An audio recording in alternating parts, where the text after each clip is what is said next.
Peak performance, elevate your game, avoid burnout, and thrive with the new science of success. By Brad Stulberg and Steve Magness. Imagine this scene for a moment. It's 2003. An anxious 18-year-old sits cross-legged on the grass, eyes glued to his Game Boy, desperately trying to ignore his surroundings. All around him, Olympic medalists stretch and visualize, lost in their pre-race rituals. This isn't some weekend high school track meet. This is the Prefontaine Classic, basically the Super Bowl of track and field. Just days earlier, this kid was sitting in physics class, daydreaming about his crush. Now he's about to race against the fastest runners on the planet. He keeps his head down, whispering to himself, "Don't look up, don't look up," trying to keep his nerves in check as he walks into the roaring stadium. 4 minutes and 1 second later, it's done. He's just become the 6th fastest high school miler in American history. His future looks impossibly bright. Olympic dreams dance through his mind, and honestly, they seem completely realistic. Now picture a different young man, this one in Washington, D.C., just a few years later. He's speed-walking to his first day at a new job. Not just any job, though. He's heading to 1600 Pennsylvania Avenue, the White House. He's barely 24 years old, and he's already built a reputation as a star performer at McKinsey, one of the world's most elite consulting firms. He grinds through 70-hour weeks, powered by obsessive ambition. His friends tease him, calling him anti-fun, but it worked. He created this complex economic model that caught the eye of presidential advisors, and now here he is, helping shape national healthcare policy.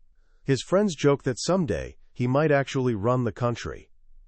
Two young men, one blazing across the track, the other conquering the world of high-stakes policy, both absolute shooting stars, seemingly destined for the top. You might be thinking, who are these guys, and how can I get what they have? But here's the thing. That's not actually the story we're here to tell.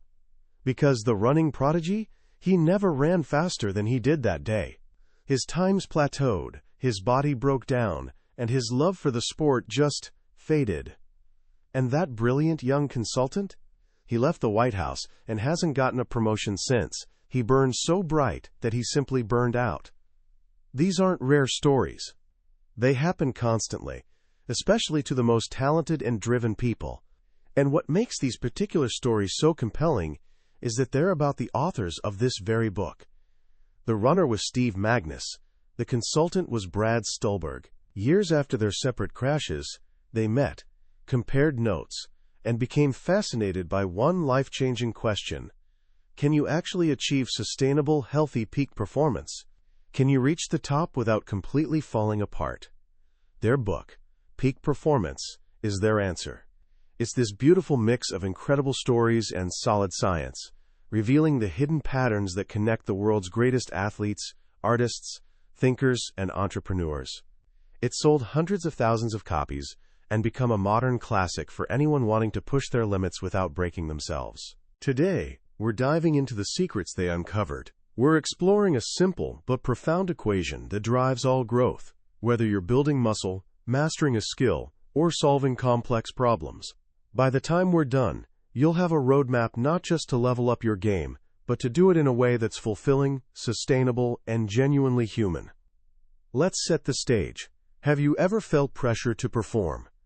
If you're alive right now, the answer is almost definitely yes. The bar for success keeps climbing higher. College admissions get more competitive every year. The job market is a global cage match. And we're not just competing against each other anymore. We're competing against machines that literally never need sleep. This constant pressure has created this silent epidemic of anxiety, depression, and burnout. We work longer hours, take fewer real breaks, and feel more overwhelmed than ever. In this relentless race, people are desperate for any edge. They turn to sketchy supplements, with wild promises, or even performance-enhancing drugs, creating this culture where exceptional success is automatically met with suspicion.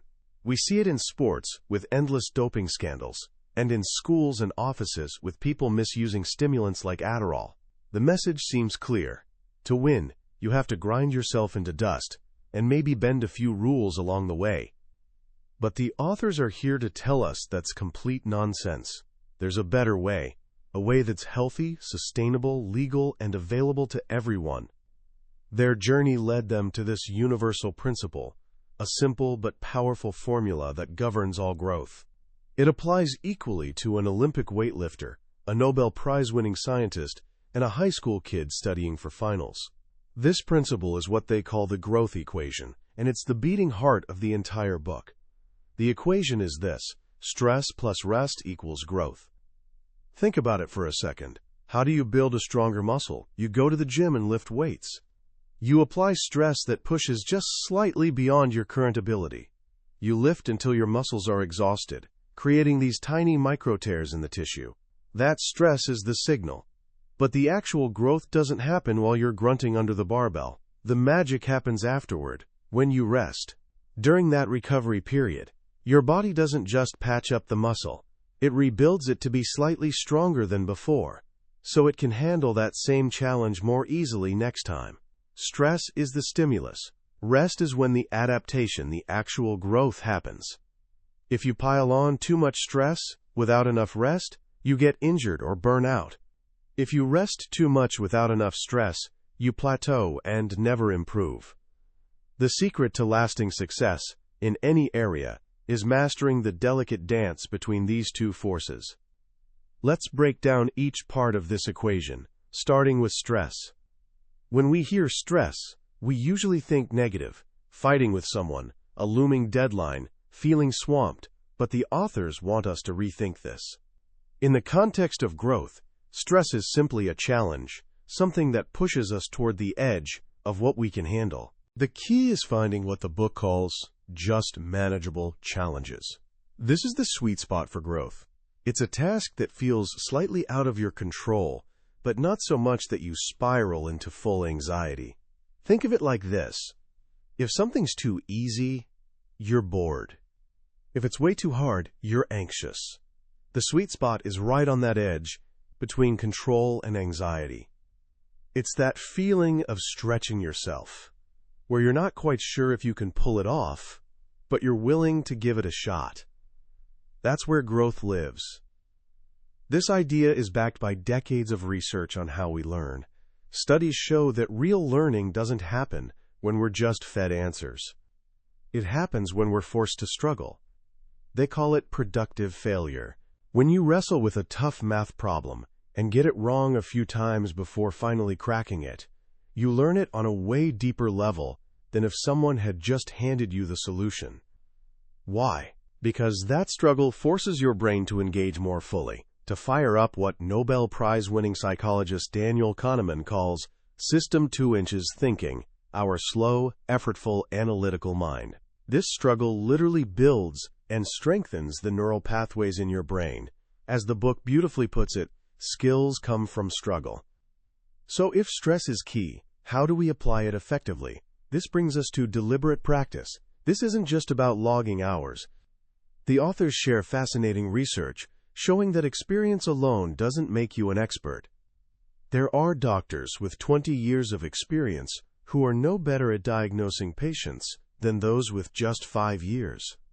The difference between top performers and everyone else isn't how much they practice, it's how they practice. Deliberate practice has 2 essential ingredients. First, it involves those just manageable challenges we talked about, constantly pushing to the edge of your ability. Second, and equally important, it requires deep, unbroken concentration. This is where most of us completely fail in the modern world. We live in constant distraction. The authors tell this great story about Dr. Bob Kocher, a guy who's been a physician, a top consultant, a White House advisor, and a Silicon Valley venture capitalist, all while being present as a husband and father. His secret? He's the ultimate single-tasker. He told the authors, "It's not that I can't multitask, but when I do multitask, everything suffers, so I just don't multitask, ever." He breaks his day into focused blocks, and when he's doing one thing, he's doing only that one thing. Our brains, science shows, simply aren't wired for multitasking. When we think we're doing 2 things at once, We're really just rapidly switching between them, and every single switch has a cost. This constant switching can eat up to 40% of our productive time. Not only does it make our work worse in the moment, it also damages our ability to filter out distractions and form long-term memories. The biggest villain, of course, is our smartphone. The book explains that our phones are literally designed like slot machines. Every time we pull down to refresh email or social media, we're pulling that lever. We don't know if we'll get a reward, a new like, a message, an interesting update, but that possibility releases dopamine in our brains. It's the chase, the uncertainty, that makes it so addictive. It's so powerful that many of us experience phantom vibration syndrome, feeling our phone buzz when it's not even nearby. The solution? It's painfully simple, yet incredibly effective. Out of sight, out of mind. Research shows that even having your phone face down on your desk is a distraction. Your brain has to burn precious willpower just resisting the urge to check it. The most effective move is to put it in another room entirely when you need to do deep, focused work. The best performers structure their days around this principle. They work in focused, uninterrupted blocks, typically between 60 and 90 minutes. After a block of intense work, they take a quick break before diving into the next one. This isn't slacking. It's a strategic way to manage energy and maintain high-quality work all day long. So, to recap the first half of the equation, growth starts with applying the right kind of stress. This means taking on just manageable challenges, embracing the struggle, and doing deliberate practice with deep, single-minded focus, free from the constant distractions of modern life. But all the stress in the world is useless, and actually dangerous, without the second, often overlooked part of the equation, rest.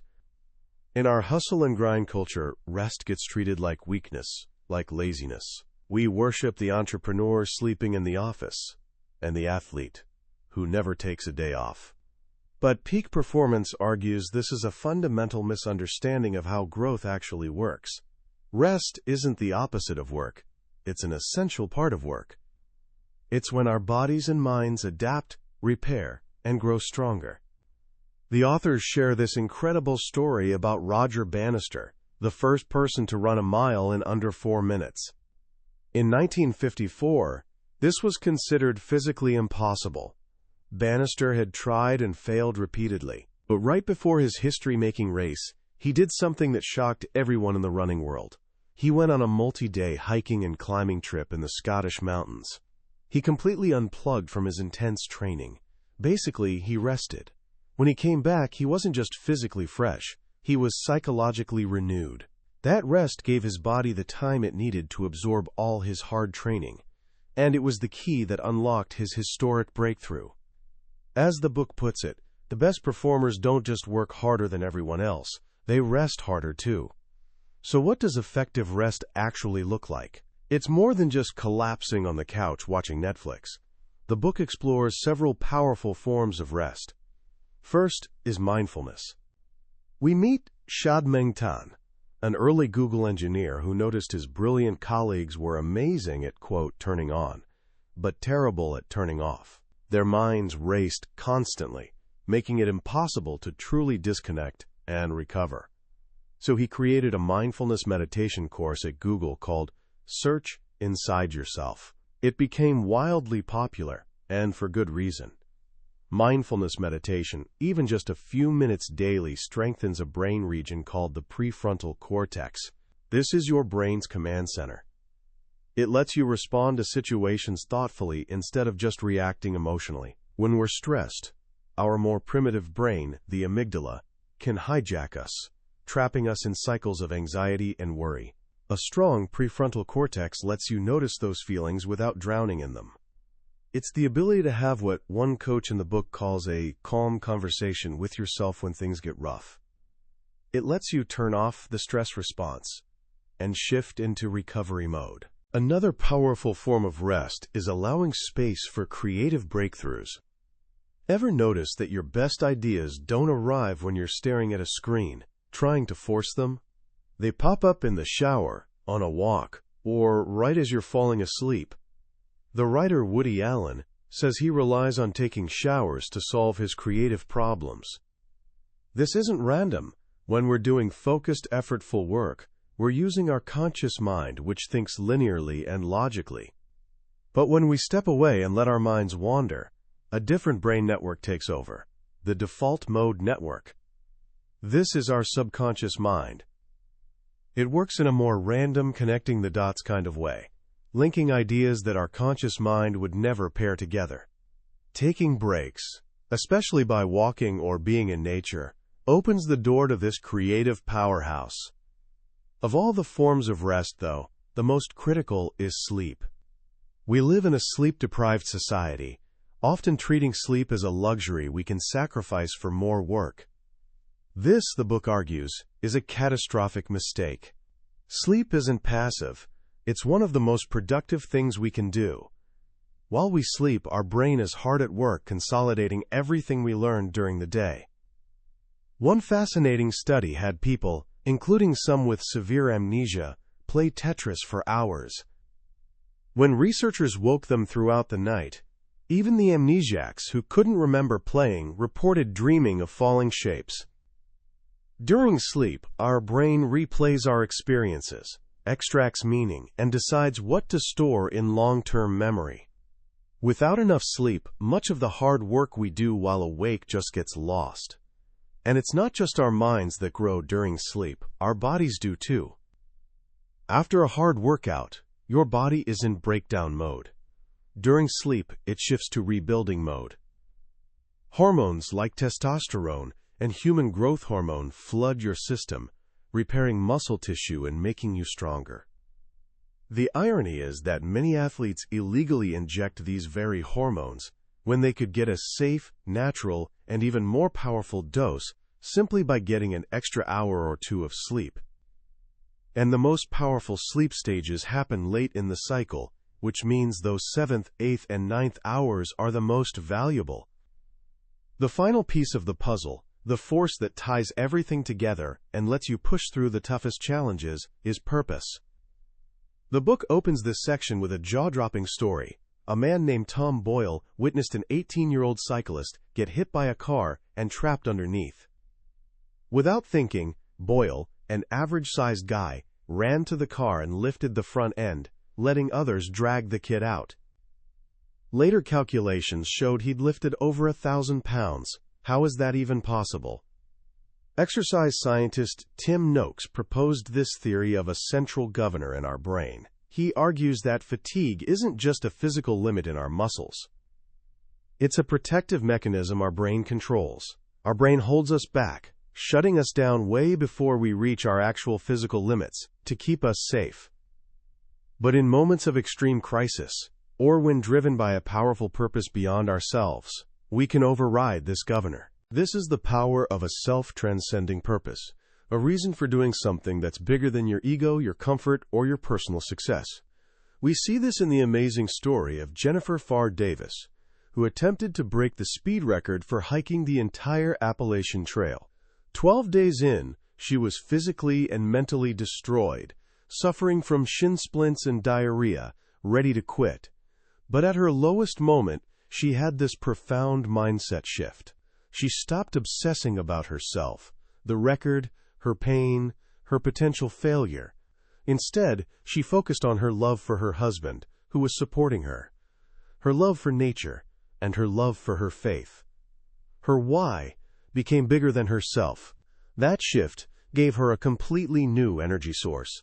She went on to shatter the overall record, averaging an unbelievable 47 miles per day. Having purpose isn't just helpful in extreme situations, it's a powerful source of everyday motivation. Research shows that doing something for others is a way more potent motivator than money or fame.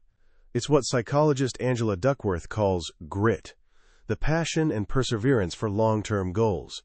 Gritty people are often driven by something that transcends themselves. Purpose is also the ultimate shield against burnout. Psychologist Adam Grant found that burnout isn't just about being tired. It's about feeling like your work doesn't matter.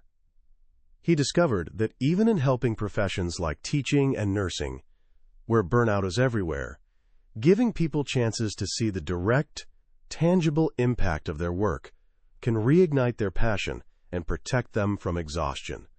So how do you find your purpose? The book offers a simple, powerful exercise. It's not some mystical journey. It's a rational process of reflection. You start by identifying your core values, the principles that matter most to you, like creativity, community, achievement, or kindness. Then you create a short purpose statement that connects those values to action. It doesn't have to be about saving the world. It can be as simple as, to be the best athlete I can be so others are inspired to push their limits, or to give the kids in my school a clean, welcoming building. This purpose becomes your North Star. You can write it down and stick it somewhere you'll see daily. You can use it as a mantra when things get brutal. When your mind is screaming at you to quit, you can ask yourself why you're doing this. And if the answer is for someone or something greater than yourself, you'll be far more likely to keep going. In the end, peak performance brings us back to that simple, elegant equation. Stress plus rest equals growth. But it adds this powerful multiplier, purpose. Purpose is what lets us embrace the stress, gives us the courage to truly rest, and helps us find meaning in the whole process. It transforms the pursuit of success from a selfish grind into a fulfilling journey. It teaches us that one of the best ways to improve yourself is to think a little less about yourself. As we close the pages on peak performance, what strikes me most is the profound simplicity at its core. In a world selling us complex life hacks, miracle supplements, and hustle culture myths, the idea that growth comes from a simple rhythm of stress and rest feels both revolutionary and deeply intuitive. It's a principle we see everywhere in nature, in the seasons, in the tides, in our own heartbeat, yet something we've completely forgotten in our own lives. The authors, Brad Stulberg and Steve Magness, offer us a roadmap back to a more human way of achieving excellence. Their personal stories of burnout give the book incredible authenticity. They aren't gurus preaching from some mountaintop.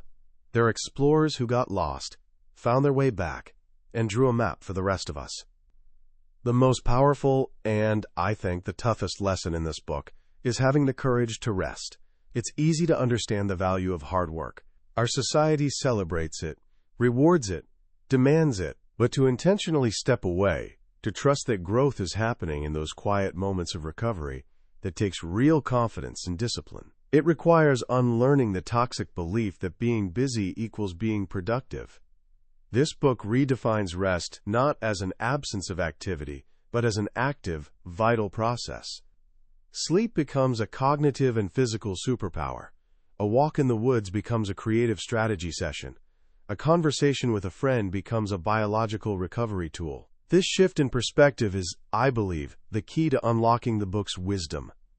And finally, the concept of self-transcending purpose is the anchor holding it all together. It answers the fundamental question, why bother? Why endure the stress? Why commit to disciplined rest? Because you're serving something bigger than your own comfort or ambition. Whether that's your family, your community, your art, or values you hold dear, that purpose is the fuel that keeps you going when willpower runs out. If you're a student feeling exam pressure, an athlete trying to reach the next level, an artist struggling with creative block, or anyone who simply wants to improve without falling apart, this book offers a timeless and powerful framework. To start applying these ideas today, you don't need to overhaul your entire life. Start small. First, identify just one, manageable challenge in your life this week. What's one thing you can do that pushes you slightly outside your comfort zone? Second, practice true rest. For your next important task, put your phone in another room for just 60 minutes. Experience what it feels like to work with singular focus. Then give yourself a real break afterward. A short walk, some deep breaths, anything but scrolling through feeds. And third, take 5 minutes right now to reflect on your why. You don't need a perfect purpose statement. Just ask yourself, what's a reason bigger than myself for doing the hard work I do? That was a summary of Peak Performance by Brad Stulberg and Steve Magness. We've explored the core ideas today, but I have to be honest with you. A summary is like looking at a photograph of an amazing meal. You can see what's in it, but you can't truly taste it. The real magic happens when you read the book yourself. It's in the quiet moments, when a particular story or simple phrase connects with you in an unexpected way.